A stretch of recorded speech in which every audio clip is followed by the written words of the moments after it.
Hi hello this is Venkat MJ TV Kakinada. అదో చిన్న గ్రామం అండి. ఆ గ్రామంలోకి వెళ్ళాలంటే బస్సు దిగి 1 కిలోమీటర్ 2 కిలోమీటర్ వరకు నడిచి వెళ్ళవలసిందే. ఆ గ్రామంలో ఒక వృద్ధుడిని కలిసినప్పుడు తను చెప్పిన తన జీవితంలో ఎదురైన సంఘటనలే ఈ కథ. చిన్న గ్రామం అండి. గట్టిగా లెక్క పడితే 30 కుటుంబాలు ఉంటాయి అంతే. కానీ మనం కలిసిన ఆ వృద్ధుడి పేరు స్వామి అండి. స్వామి ఎంతో నమ్మకస్తుడు, కష్టపడే తత్వం కలిగినవాడు. తనకి కష్టపడితేనే తిండి వస్తుందని అనునిత్యం కష్టాన్ని నమ్ముకున్న మనిషి. ఆ స్వామికి ఒక కుమారుడు, ఆ కుమారుడికి వివాహం అయింది. తనకి ఒక పాప బాబు. మొత్తం ఒకే గ్రామంలో ఒకే ఇంట్లో ఉండేవారు. అంతే కదండి, పూర్వం బ్రాహ్మణులు దానం ఇచ్చిన పొలాల్లో ఆ స్వామికి 30 ఎకరాల మెట్ట కూడా ఉంది. ఆ మెట్ట భూమిలో వ్యవసాయం చేస్తూ పంటలు పండిస్తూ ఉండేవాడు. స్వామికి తెలిసింది మాత్రం ఒక్కటే, కష్టపడాలి, కష్టపడి తినాలి, కష్టపడితేనే తిండి వస్తుంది అనే సిద్ధాంతాన్ని నమ్ముకున్న వ్యక్తి. స్వామి అనునిత్యం తన పొలంలోనే పనిచేస్తూ కష్టపడుతూ ఉండేవాడు. వారి కుమారుడి పేరు రామకృష్ణ. రామకృష్ణ తన తండ్రికి వ్యవసాయ పనుల్లో సహాయం చేస్తూ ట్రాక్టర్తో దుక్కు దున్నుతూ తన తండ్రికి వెన్నుముకలా ఉంటూ వ్యవసాయ పనుల్లో సహకరిస్తూ ఉండేవాడు. తన కోడలి పేరు సీత. తాను కూడా ఎంతో మంచిదండి. ఇరుగు పొరుగు వారికి సాయం చేస్తూ మంచి గుణంతో చక్కగా పిల్లలకి ఏదైనా పెడుతూ ఉండేది. సడన్గా వారి కుటుంబంలో పెను విషాదం ఏర్పడిందండి. ఏంటో తెలుసా? తన తండ్రి మరణం. ఆ కుర్రవాడి తండ్రి ట్రాక్టర్ దుక్కు దున్నుతూ ట్రాక్టర్ తిరగబడడం వల్ల హఠాత్తుగా మరణించాడు. ఒకేసారి ప్రళయం ఏర్పడింది వారి కుటుంబంలో. ఏం చేయాలో అర్థం కాదు. మొత్తం కుటుంబం అంతా దిక్కులేనిది అయ్యిందండి. స్వామికి తన కుమారుడి మరణంతో తన చెయ్యి నరికినట్టుగా అయ్యిందండి. తన వ్యవసాయ పనుల్లో సహాయం చేసేవారు లేరు. స్వామి కూడా ఎంతో కుమిలిపోయాడండి. ఎప్పుడు ఖాళీ ఉన్నప్పుడల్లా రేడియోలో ప్రవచనాలు వింటూ ఉండేవాడండి స్వామి. కష్టపడాలి, కష్టపడితేనే తినాలి, కష్టపడేవాడే మనిషి, అలాంటి ప్రవచనాలన్నీ వింటూ ఉండేవాడండి. కానీ వ్యక్తి మాత్రం చాలా మంచివాడండి. అదే గ్రామంలో ప్రెసిడెంట్ గారి పేరు నరసింహారావు అండి. ఆడికో అసిస్టెంటు. ఆ అసిస్టెంట్ పేరు రాజు. ఆ రాజు ప్రెసిడెంట్ చెప్తే ఏ పనన్నా చేయడానికి సిద్ధం అండి. ఆ ప్రెసిడెంట్ చాలా స్వార్థంతో కూడుకున్న వ్యక్తి అండి.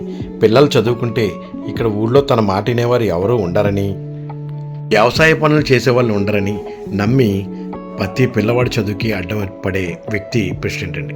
తన కుమారుడి మరణం తర్వాత స్వామి కుటుంబం అంతా శోక సముద్రంలో మునిగిపోయిందండి. వారి పూర్వార్జితమైన పొలం మీద మా ప్రెసిడెంట్ గారి కన్ను పడిందండి. ఆ 35 ఎకరాలు ఎలా అయినా ఆక్రమించాలని ఆ స్వామిని చేరతీసి వాదార్చడం మొదలుపెట్టాడండి. ఉచిత సలహాలు కూడా ఇవ్వడం మొదలుపెట్టాడండి. చదువుకుని ఎవరు బాగుపడ్డారా? స్వామి కుటుంబంలో అందరికీ పని కల్పించాడండి మా ప్రెసిడెంట్ గారు. ఇడ్లీ పాత్రలు కొనిపించి తన కోడల చేత తెల్లారుజాము 4 గంటలకే లేచి ఇడ్లీలు వండే పని అప్పచెప్పారు. వాడి కొడుకు మనవడి చేత ఊరూరు తిరిగి ఇడ్లీలు అమ్మే పని అప్పగించారు. ఆ పాత్రలు అన్నీ శుభ్రం చేసే పని తన మనవరాలకి అప్పగించారండి మా ప్రెసిడెంట్ గారు. చాలా ఉదార స్వభావులండి.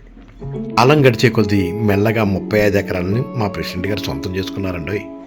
ఉదయాన్నే 4 గంటలు లేచి ఊరూరు తిరుగుతూ ఇడ్లీలు అమ్ముతూ ఆ బుడ్డోడు, 3:30కే లేచి ఇడ్లీ వండుతున్న ఆ తల్లి, పాత్రలను శుభ్రం చేస్తూ తన మనవరాలు అందరూ సుఖంగా ఉన్నారండి. ఎందుకంటే ఆ ముసలుడు కష్టాన్ని నమ్ముకున్నాడండి. ఆ 35 ఎకరాలు ఆక్రమించిన మా ప్రెసిడెంట్ గారు మాత్రం హాయిగా ఉన్నారండి. కారు కూడా కొన్నారండోయ్. వేరే గ్రామంలో ఉపాధ్యాయుడిగా పనిచేస్తూ తిరిగి తన గ్రామానికి రిటైర్డ్ అయి వచ్చిన మాస్టర్ అండి రామస్వామి గారు. ఆ మాస్టారు ఆ చిన్న గ్రామంలో ఉన్న పిల్లలను చారదీసి పాఠాలు చెప్పడం మొదలుపెట్టారండి. ఈ విషయాన్ని ప్రెసిడెంట్ గారికి చేరవేశాడండి రాజు, ప్రెసిడెంట్ గారి యొక్క బంటు. అదే గ్రామంలో మా మాస్టర్కి 1 ఎకరం భూమి ఉందండి. తన కష్టార్జితం కష్టపడి కొనుక్కున్నారు. ఈ రాజు ప్రెసిడెంట్ గారు కలిసి ఆ భూమిని ఏదో లిటిగేషన్లో పెట్టి ఆ మాస్టర్ ఊరే వదిలి వెళ్ళిపోయేంత వరకు వదలలేదండి. ఆయన గ్రామమే ఖాళీ చేసి వెళ్ళిపోయాడు. ఆ గ్రామ కంట భూమిని, ఆ గ్రామానికి చెందిన అసైన్ భూముల్ని అన్నీ ఆక్రమించుకొని మా ప్రెసిడెంట్ గారు మాత్రం సుఖంగా ఉన్నారండి. ఆయనదే సామ్రాజ్యం, ఆయన చెప్పిందే వేదం, ఆయన చెప్పిన మాటే. ఇదేంటండి, కష్టపడితే సుఖపడతామని, కష్టాన్నే నమ్ముకోవాలని ఇలా ప్రవచనాలు చెప్పేవన్నీ రైట్ కాదా? ఈ వృద్ధుడు చేసిన పనికి మొత్తం తన మనవాళ్ళు మనవరాళ్ళు కూడా వ్యవసాయ పనులు, హోటల్ పనులు చేసుకుంటూ అదే గ్రామంలో ఉండిపోయారు. ఎందుకంటారు? జ్ఞానం ఇంపార్టెంట్ అండి. ఎందుకంటే మీరు ప్రతి ఒక్కరి మేధస్సును బట్టి వారి వారి జీవితాలు ఉంటాయండి. మేధస్సు ఉండాలి, అది మంచి మార్గంలో ఉండేదై ఉండాలి. ఎవరో ఒక విద్యావంతుడు ఆ గ్రామానికి కూడా రావాలండి. ఆ విద్యావంతుడు మా ప్రెసిడెంట్ గారినే టార్గెట్ చేసి ఆయన ఒక్కడనే మార్చేస్తే సరిపోతుందండి. అందరూ బాగుంటారు. ఈ కథ విన్నాక మీకేమనిపించిందో కామెంట్ చేయండి ప్లీజ్.